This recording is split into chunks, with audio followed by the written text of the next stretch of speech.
There are rabbis in Israel who wrote a few books, one called the King's Road, where they say, according to Jewish halacha, you can rape enemy women and you can kill enemy babies.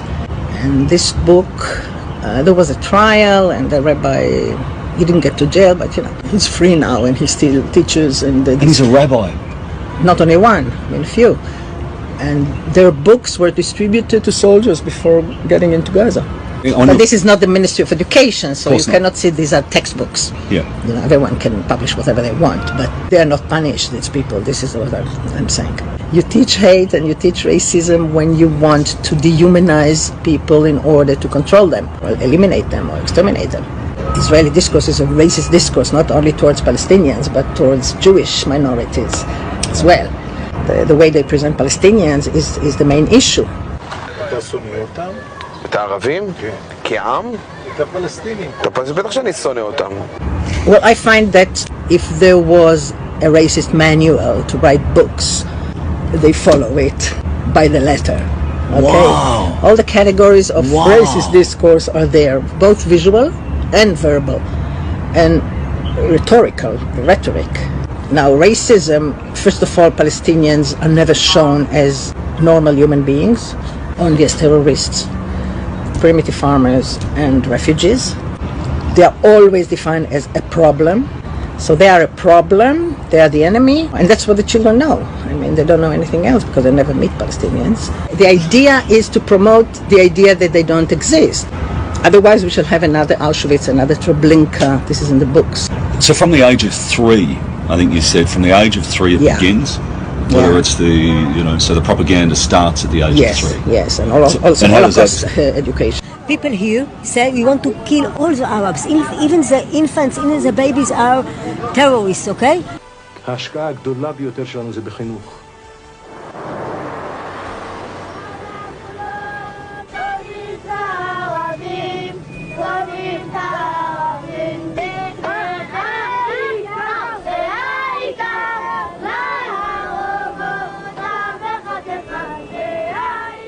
They might be playing up to the camera, but these songs are part of their regular repertoire.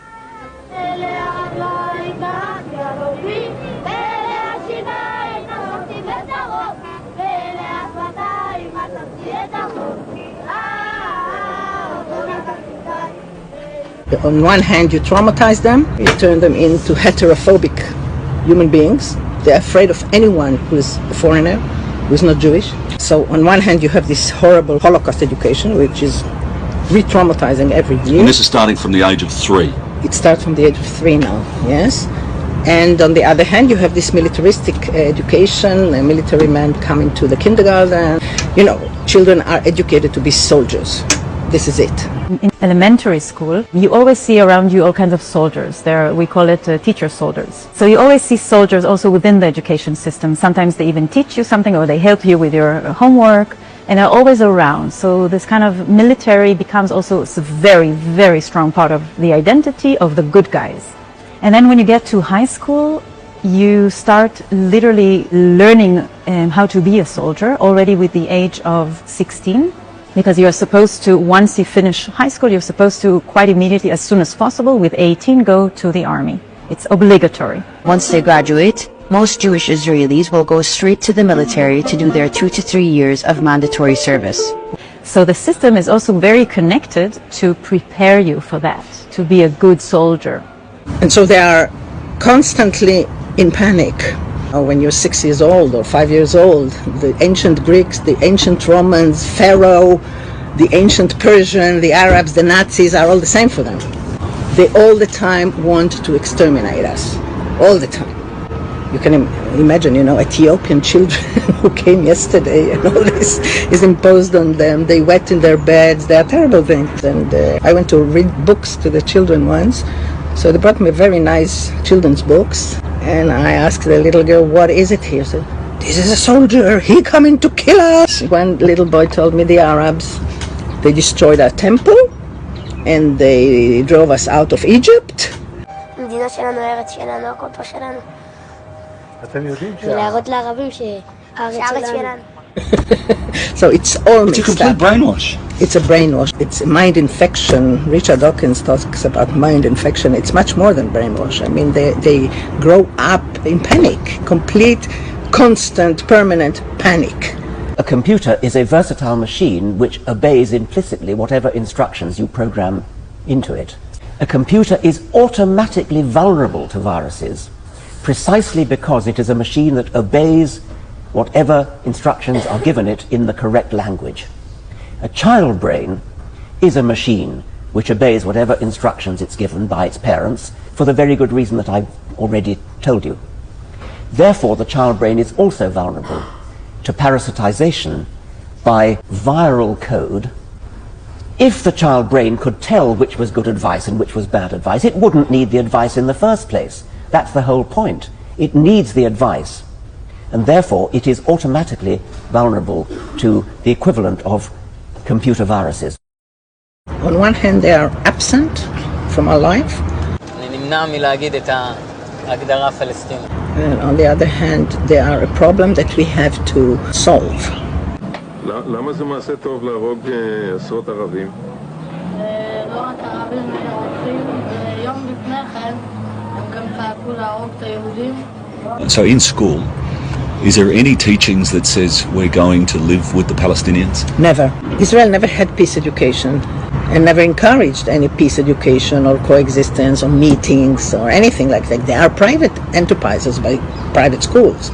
Officially, there's never been a peace education or a peace program or a coexisting program. We need to kill Arabs.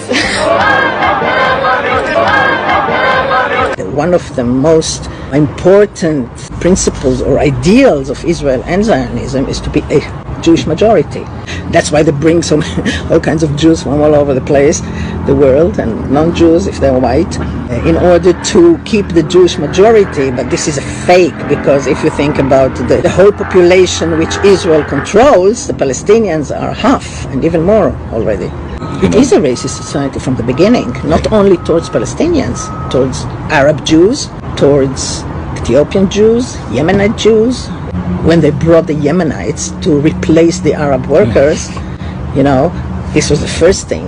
And then they did the same thing to the Ethiopians, to the Moroccans, and so on. They brought them in, not in order to include them in the society, but in order to, to make them their servants and to keep the Jewish majority. So racism is not only towards Palestinian, but towards everyone who is brown, let's say, because the Russians, they're not put in ghettos and the treatment is different.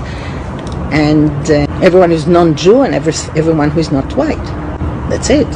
So racism is not stopping in the checkpoints. For example, in textbooks, you don't learn almost anything about Arab Jews. They are all called Orientals, from India to Yemen. They're all the same. And the impression that we get from education is that, all the Jews in the world were just sitting for 2,000 years waiting for Zionism to save them. Is it taught that, God gave the Jews the land? Well, in secular books, they just prove from the Bible that we've always been here, because they don't talk about God.